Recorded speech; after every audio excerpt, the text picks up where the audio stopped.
따라라라란 따단딴딴 따라라라란 따단딴딴 따라라라 따라라라라 산을 넘고 물을 돌려 내 집을 찾아 너보고 찾아왔니 두메라 산골 돌아야지 꽃피는 그날 맹세를 걸고 떠났지. 자, 여러분, 니들이 배호를 알아? 네 번째입니다. 배호, 위대한 가수 배호죠. 오늘의 첫 사진은 어떤 걸로 시작할까요? 역시 이거죠.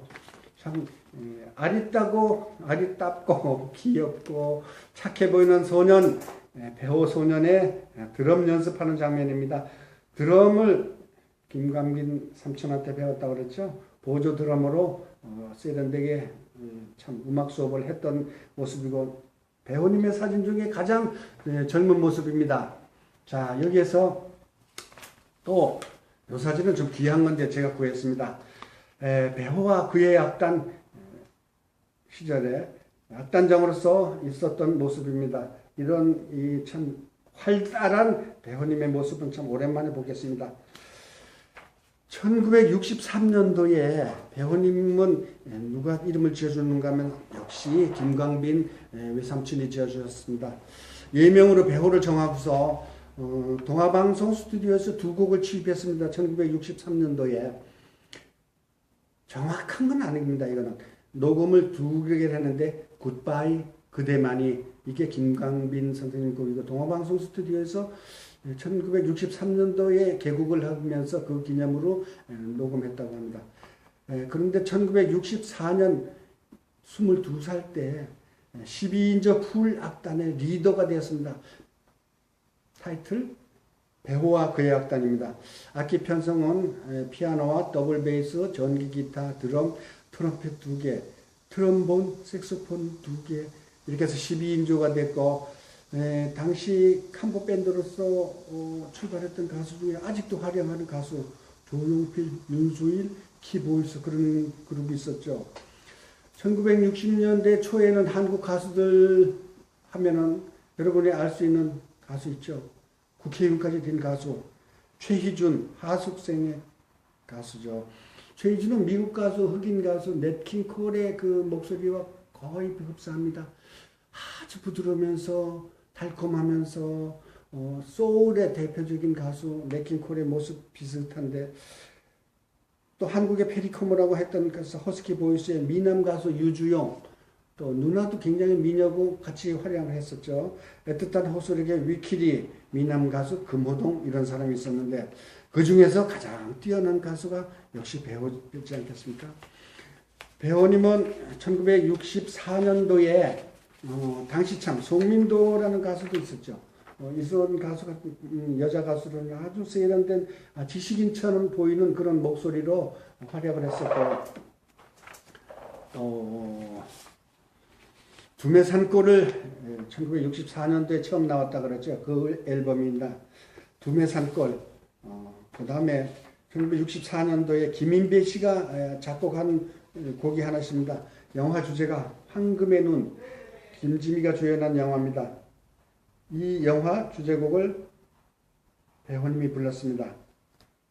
1964년 당시는 배호님에게 기록될 만한 그런 해입니다.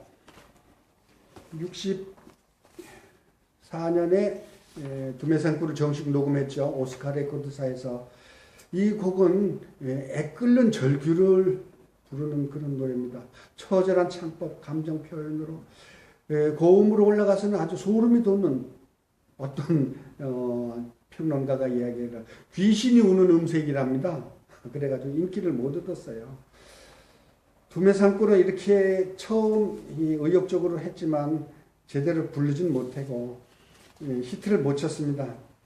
그러나 다만 천지 호텔에서 악단을 연주했는데 천지호텔 캬바레 참 광고 홍보문을 한번 보여드리겠습니다. 이게 1964년도에 신문에 났던 건데 나이트클럽 천지호텔 해구서 주차장 완비 금액 좀 보세요. 동반 과실 및 콜라 부 210원, 맥주 4홉들이 100원, 댄서 화대 300원, 인류 남녀 가수 출연, 그리고 뭐 많은 애호바랍니다 이런 뜻인데 한문도 섞여가면서 신문에 이런 광고를 냈습니다. 천지호텔 나이트클럽, 참 이곳에는 배우님이 참 출세하는 첫 번째, 그러니까 악단으로서 연주했던 곳이라고 생각합니다. 그 1층에는 배우님이 반주를 맡았고 2층에는 김인배 악단이 있었는데 그분은 2000년대 대통령 문화훈장을 수여받았죠. 김인배 씨가 후에 배우님이 돌아가신 다음에 배우님에 대한 평가를 하는 걸 한번 들어보세요. 배우는 정말 노래 잘하고 있었다. 진짜 멋있었다. 요즘 가수들은 버럭버럭 소리만 지르지만 배우는 매끄러운 고음과 감정 표현이 대단했다. 배우처럼 노래의 맛을 내는 가수는 지금도 없다. 그의 요절을 생각하면 예전이나 지금도 너무도 아깝다. 참 위대한 악단장 김인배 씨가 좀 기억해내는 배우님의 추억입니다. 김강빈 악단은 1962년에 있었고요. 그 다음에 배우님과의 빼놓을 수 없는 것 천지 캬바레 1962년 정식 멤버로 들어갔고요. 전 을지로 5가 1층 있고요.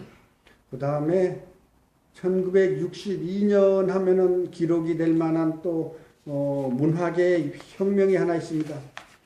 우리나라에서는 여러분 이거 보시면 추억 생각나실 겁니다. 대한극장이라고 되어 있죠. 또 간판이 기가 막힙니다. 배너. 여러분 배너 보셨죠? 저는 배너를 여러 번 봤습니다. 배너가 70mm 아닙니까? 그런데다가 그 웅장한 스케일, 스펙타클한 영화, 윌리엄 와일러 감독, 70mm, 찰턴 헤스턴, 주연 배우 기가 막히죠. 스티븐 보이드, 휴 그리피스, 무려 12개의 오스카상을 수상했습니다. 1959년도에 영화는 제작됐는데 우리나라에는 1962년 2월 1일 날 개봉이 됐습니다. 당시만 해도 우리나라는 국민소득이 뭐 100불 내외입니다. 그러니까 외국에서 다 짜먹을 대로 짜먹고 재개봉 하는 스타일로 우리나라까지 온 것입니다. 배너는 당시 1,500만 달러로 제작비 들었고요. 그 다음에 말 4마리가 이끄는 그 경주 모습은 정말 영화 사상 가장 길이 남을 그런 참 대단한 장면입니다. 저는 그 영화를 여러 번 봤거든요. 70mm에다가 막 말이 타고 달리고 뭐 그냥 경주하는 모습은 지금만 생각해도 가슴이 울렁거려요. 여러분 70mm 영화 몇 가지 생각나는 거 있습니까? 자, 지금 저는 영화 또 광이었잖아요. 저 먹는 거, 먹고 싶은 것도 많고 보고 싶은 것도 많고 영화도 많이 보고 싶어서 환장했지만 돈이 작아서 못 봤습니다. 제가 70mm 영화 당시에 많이 봤던 영화, 자 무조건 뭐 바람과 함께 사라지다, 아라비아의 로렌스, 웨스트 사이드 스토리, 그 다음에 사운드 오브 뮤직, 또 쫙쫙쫙쫙 있는데 지금 금방 생각나는 게 그런데 저는 돈을 주고 극장에 가서 5번 이상 본 영화가 있습니다. 그게 바람과 함께 사라지다, 아라비아의 로렌스, 웨스트 사이드 스토리, 배너입니다. 배너는 그 뒤에도 흑백 텔레비전 시절에도 많이 봤지만 칼라 텔레비전 시절에 추석 특집으로다가 수없이 봤습니다. 모르긴 하지만 한 10번 이상 봤을걸요. 여러분 여기서 퀴즈 하나 낼게요. 한국 최초의 70mm 영화 생각나십니까? 우리나라도 있었어요. 70mm 영화.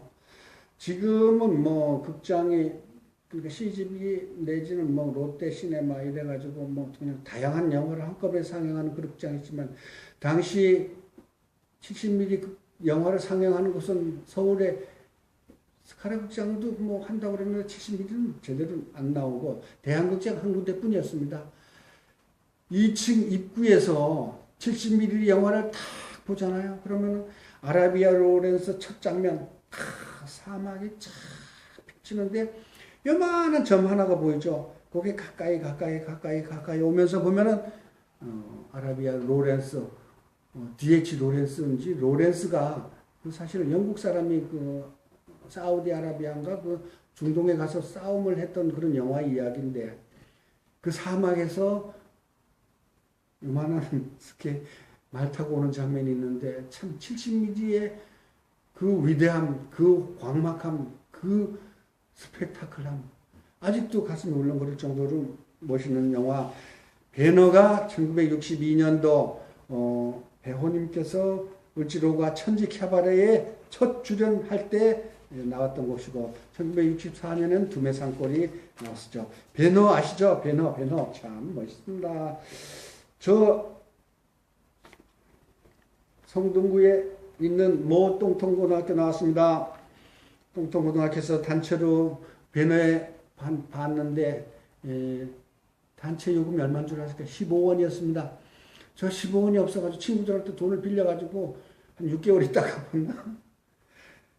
근데 우리 2층에 가서 봤거든요. 단체로 가서 최고로 영화 본다는 게 최고로 재밌잖아요. 뭐 당시 고등학교 학생들이 교복을 입고 극장에 함부로 못 갔습니다. 그런데 단체로는 이상하게 또 많이 봤어요. 몇 가지를 봤는데 우리 2층에는 남학생들 우리 똥통고등학교고 아래층에는 그 똥통여고 애들이 또 마침 왔었습니다. 근데 당신은 뭐 여자 교복만 봐도 가슴이 울렁거릴 때 아닙니까?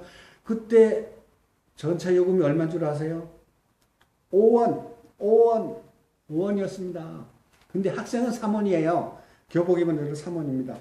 근데도 그것도 없어가지고 요만한 표잖아요. 3원 내고 들어가서 전철을 타고 뭐 왕십리에서 영등포까지 가는데도 3원밖에 안 들었습니다.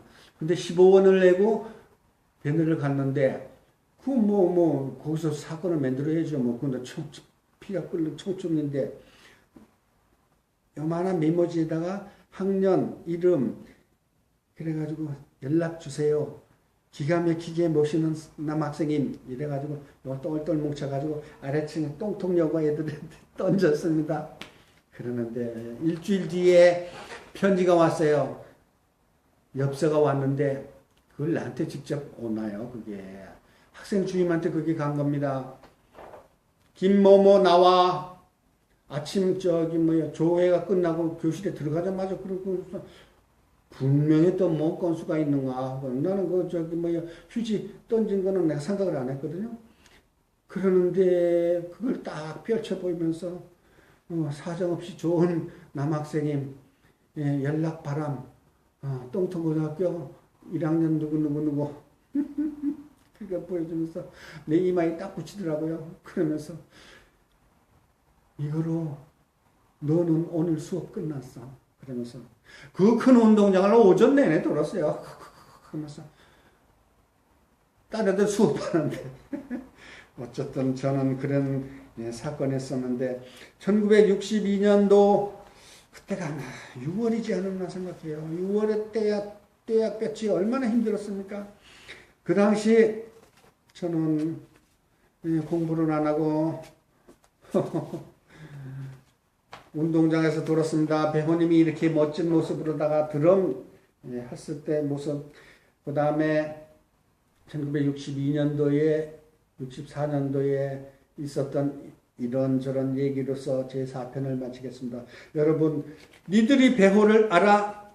오늘은 4편은 이 정도만 마치고요. 또 다시 5편에 가서 배호님에 관한 이제 본격적인 활동 두메산골 녹음 끝나고 그 다음에 1965년에 돌아가는 삼각지를 받아가지고 악보를 받아가지고 배상태 선생님과 만났던 이야기 이런저런 이야기로 다시 한번 또 이어보겠습니다.